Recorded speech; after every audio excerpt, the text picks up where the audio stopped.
morning, friends. How are you?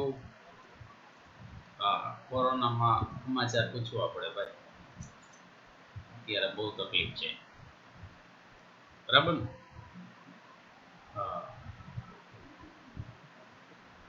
આપણે first chapter complete કર્યું analysis વાળું. બે મેથડ હતી, કમ્પેરેટિવ અને કોમન સાઇઝ ફાઇનાન્શિયલ અકાઉન્ટમાં. અકાઉન્ટિંગ 2 માં બે ચેપ્ટર કમ્પ્લીટ થઈ ગયા, વોયેજ અકાઉન્ટ અને લીવરેજ વાળું. આમાં આપણે આજથી સેકન્ડ ચેપ્ટર સ્ટાર્ટ કરીએ છીએ. Accounts of piecemeal distribution of cash among partners. ભાગીદારો વચ્ચે રોકડની ટુકડે ટુકડે વહેંચણી. કંપની વાઇન્ડ અપ થાય છે, કંપની બંધ થાય છે, તો તરત તો બધી કંપનીની કઈ મિલકતો વેચાઈ ન જાય. જેમ જેમ મિલકતો વેચાતી જાય એમ કંપની પેઢી પાસે રૂપિયા આવતા જાય એમ પેઢીના ભાગીદારોને ચૂકવણી કરતું જવાનું છે. પણ ચૂકવણીના અમુક ક્રમ છે, તમારે ક્રમ પ્રમાણે જ ચૂકવણી કરવી પડે. કે ભાઈ પહેલા ક્રેડિટર્સને કે બિલ્સ પેયેબલને પેમેન્ટ થાય, પછી રૂપિયા વધે તો પાર્ટનર્સની લોનનું પેમેન્ટ થાય, પછી રૂપિયા વધે તો પાર્ટનર્સને કેપિટલના પોર્શનમાં પેમેન્ટ કરવાનું થાય, એટલે કે પ્રમાણમાં. તો એના માટે થોડીક આપણે ઇમ્પોર્ટન્સ પોઈન્ટ કરેલા છે. તો point number 1, on dissolution of firm, એટલે કે પેઢીનું વિસર્જન થાય છે. All assets are not sold at a time, ત્યારે જ બધી મિલકતો વેચાઈ જાય એવું નથી. In this event payments are made by piecemeal, આવા વખતે પેમેન્ટ છે એ કટકે કટકે ચૂકવવાનું, ટુકડે ટુકડે ચૂકવવાનું થાય છે. વેન એસેટ્સ આર સોલ્ડ, જ્યારે એસેટ સોલ્ડ થતી જાય એમ ટુકડે ટુકડે ચૂકવાતા જાય. A statement is prepared showing piecemeal distribution among creditor, bills payable, loan account and partners capital. તો આના માટે એક સ્ટેટમેન્ટ તૈયાર કરવું જોઈએ કે prepare showing piecemeal distribution among, કે આ બધાને ટુકડે ટુકડે વહેંચણી દર્શાવતું કે ને, તો કે ક્રેડિટર, બિલ્સ પેયેબલ, જેને પેમેન્ટ કરવાના બાકી છે એનું એક આપણે પત્રક તૈયાર કરવું પડે. Number 2, in this statement in first column secured loan, જે secured loan છે જેને સંપૂર્ણ સલામત કહેવાય, જેની પાસે મોર્ગેજમાં કંઈક વસ્તુ આપેલી હોય તો પહેલા જ એને પેમેન્ટ કરવું પડે. સ્ટેટમેન્ટમાં secured loan અથવા તો ક્રેડિટર્સનું બતાવવાનું થશે, are shown.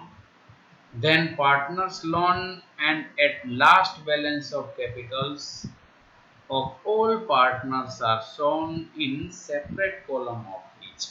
પહેલું કોલમ આપણે secured creditors, secured loan કે creditors નું કરવાનું થશે. then after એના પછી partners ની લોન હોય તો એના કોલમ કરવાના થશે. then after એના પછી partners ની capital ના કોલમ કરવાના થશે. તો આટલા કોલમ આપણે તૈયાર કરવા પડશે. Number 3, reserve and credit balance of P&L account are added to partners account respectively in their profit sharing ratio. જો પેઢી પાસે રિઝર્વ કે P&L અકાઉન્ટની ક્રેડિટ બેલેન્સ હશે તો એને પાર્ટનર્સનો જે રેશિયો હોય એમાં એડ કરી દેવામાં આવશે. પાર્ટનર્સની કેપિટલ પ્લસ થઈ જશે. સપોઝ કે 10,000 છે, રેશિયો છે 3:2:1, તો 3:2:1 માં ડિસ્ટ્રીબ્યુટ કરી 10,000 અને ત્રણેય પાર્ટનરની કેપિટલમાં પ્લસ કરી દેવાના છે. If there is debit balance of P&L account, then this amount is deducted in profit sharing ratio.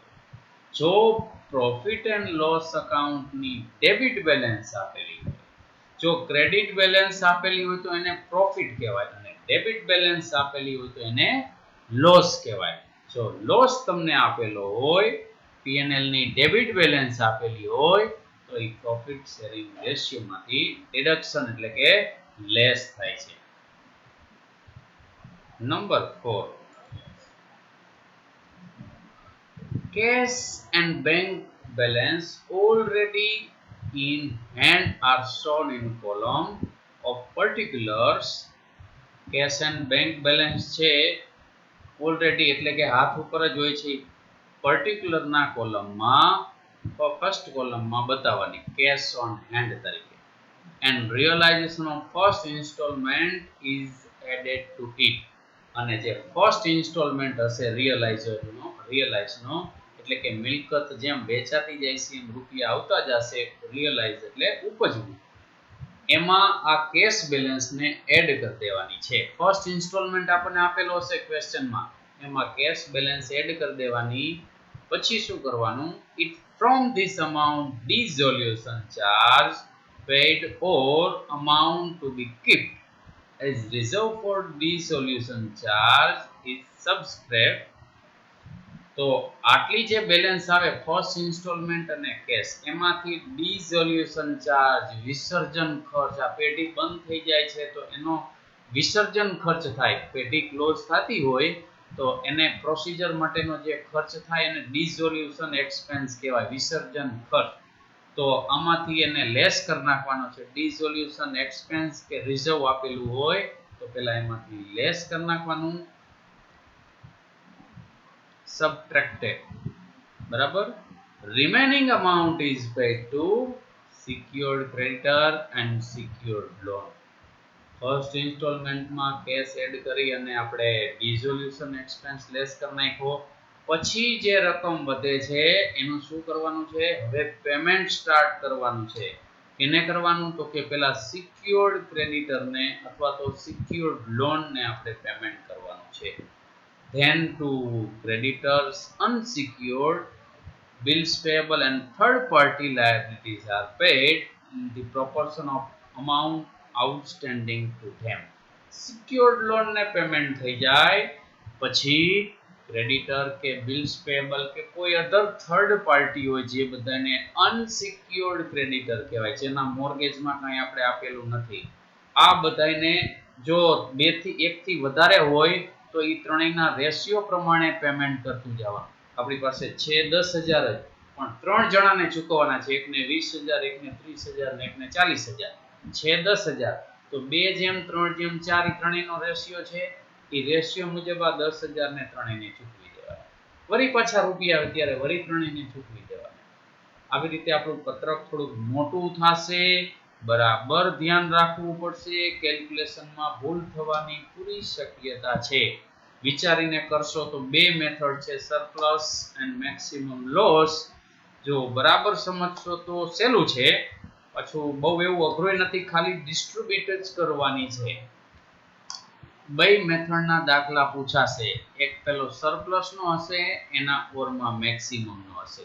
આ ચેપ્ટર સમજાઈ જશે તો એકદમ ઈઝી ચેપ્ટર છે. જેમ આપણે પ્રથમ ચેપ્ટર કમ્પ્લીટ કર્યું કમ્પેરેટિવ અને કોમન સાઇઝ, આપણે કીધું કે એક્ઝામમાં ગણવાનું છે, એમ આ ચેપ્ટર આપણે એક્ઝામમાં ગણવાના થશે. આના પછીના 2 ચેપ્ટર છે એ થોડાક સારા છે, બરાબર. એટલે આમાં તમારે થોડુંક ધ્યાન રાખી અને કરવું. ચાલો next, number 5. After full payment is done to third party, partners loan repaid. If there is loan from more than one partner, then repayment of loan is made in proportion of amount of loan given by them to the firm. Third party ક્રેડિટરને એને બધાને loan બધાનું payment થઈ ગયું, પછી રૂપિયા વધે તો શું કરવાનું છે? તો કે પાર્ટનરની લોન હોય, પેટીમાં પાર્ટનરની લોન લીધેલી હોય, જો એક પાર્ટનરની લોન હોય તો એને પેમેન્ટ કરી દો. એકથી વધારે પાર્ટનર હોય, મોર ધેન વન પાર્ટનર, તો એના રેશિયો મુજબ પેમેન્ટ કરવાનું છે, બરાબર. Number 6.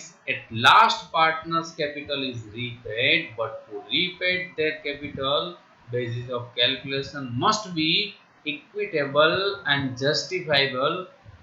There are two methods for this.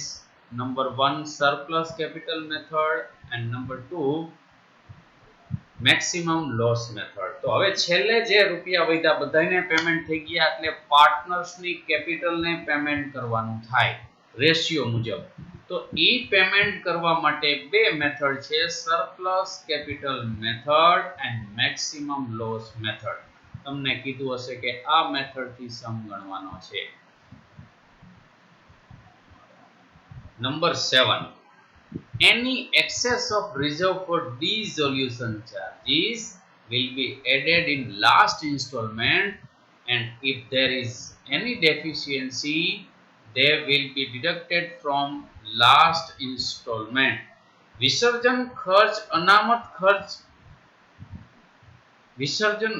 અનામતજનક જે ખર્ચ છે ઓછો થાય, રિઝર્વ રાખ્યું છે બરાબર, એનાથી વિસર્જન ખર્ચ ખરેખર ઓછો થયો. આપણે શરૂઆતમાં જ પહેલા ડિસોલ્યુશન એક્સપેન્સ નું રિઝર્વ 5000 નું રાખી દીધું, એક્ચ્યુઅલ એક્સપેન્સ 4000 નો થયો બરાબર. તો શું કરવાનું, તો લાસ્ટ જે ઇન્સ્ટોલમેન્ટ છે એમાંથી ડિડક્ટ કરી દેવાનો છે.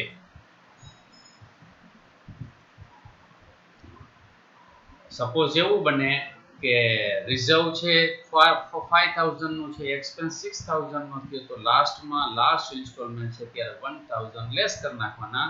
જો એનાથી ઓછો થયો હોય તો લાસ્ટ ઇન્સ્ટોલમેન્ટમાં એડ કરી નાખવાના. અને પછી ડેફિશિયન્સી એટલે તૂટ, કેટલા ઘટે છે બરાબર, એને ડેફિશિયન્સી કહેવાય. Number 8. If the full amount of capital could not be returned to the partners up till the payment of last installment, the remaining balance in each partner account is considered as deficit of capital, which will be in profit sharing ratio. બધાને payment કરતા જાય, return આપી દીધું પાર્ટનરને, last installment હતો e payment કરી દીધું, અને પછી હજી પાર્ટનરને પેમેન્ટ કરવાનું બાકી રહીએ તો એને કેપિટલ ડેફિસિટ કહેવાય. તો લાસ્ટમાં આપણે લખી નાખવાનું થશે કેપિટલ ડેફિશિયન્સી અથવા તો ડેફિસિટ, કે હજી આટલી ઘટ રહી પાર્ટનરને ચૂકવવાની. Last number 9. If partners total capital is written and still there is surplus amount remaining, this surplus is known as capital surplus, which be given to each partner in profit sharing ratio. આ બધાને payment કરતા કરતા પાર્ટનરને payment થઈ જાય તોય surplus હજી amount રહી, તો પાર્ટનર્સનો જે પ્રોફિટ શેરિંગ રેશિયો છે એ મુજબ બધાય પાર્ટનર્સને ડિસ્ટ્રીબ્યુટ કરી દેવાની છે. તો આ થિયરી છે. તો થિયરીમાં જો થોડી કઈ ખબર પડી હોય તો દાખલા ગણવામાં વધારે ખ્યાલ આવશે બરાબર. ચાલો નેક્સ્ટ લેક્ચરમાં આપણે સમ સ્ટાર્ટ કરશું. ચાલો, okay, thank you very much.